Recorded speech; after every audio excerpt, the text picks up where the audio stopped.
Well, talking about China, that story too is not showing signs of a happy ending. Trump's bluster has backfired with Beijing.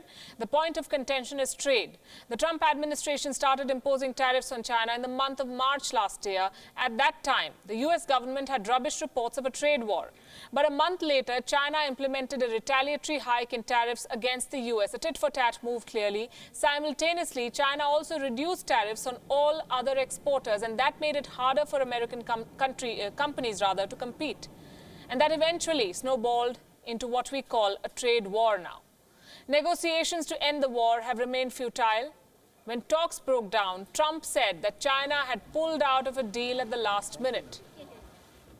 Trump thought that he could beat China into submission, but he seems to have met his match in Xi Jinping.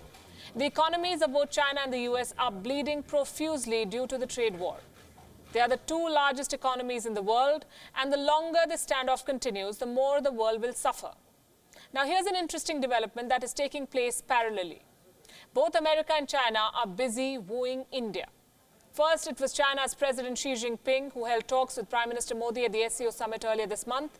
Trade war and global protectionism was on top of the agenda at that meeting in Bishkek.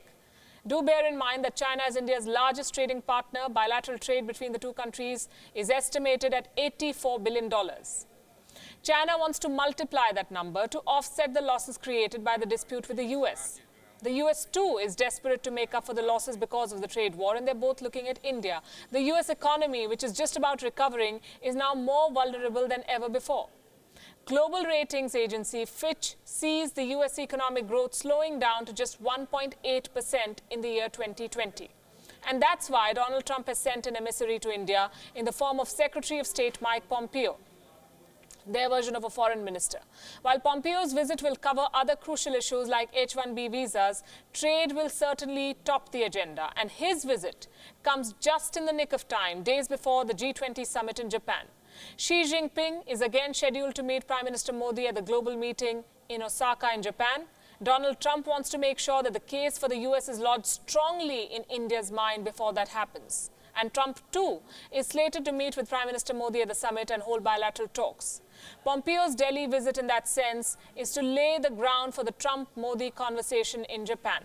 The tug-of-war between the US and China now has India at the center of it. India is one of the fastest-growing large economies in the world. The size and growth potential of its market is set to be the fulcrum of global growth. Both China and the US want to make sure that they get the maximum leverage. And this even as there are reports of negotiations between the US and China beginning anew after the G20. In short, there is a lot cooking in global politics. Watch this space for the very latest.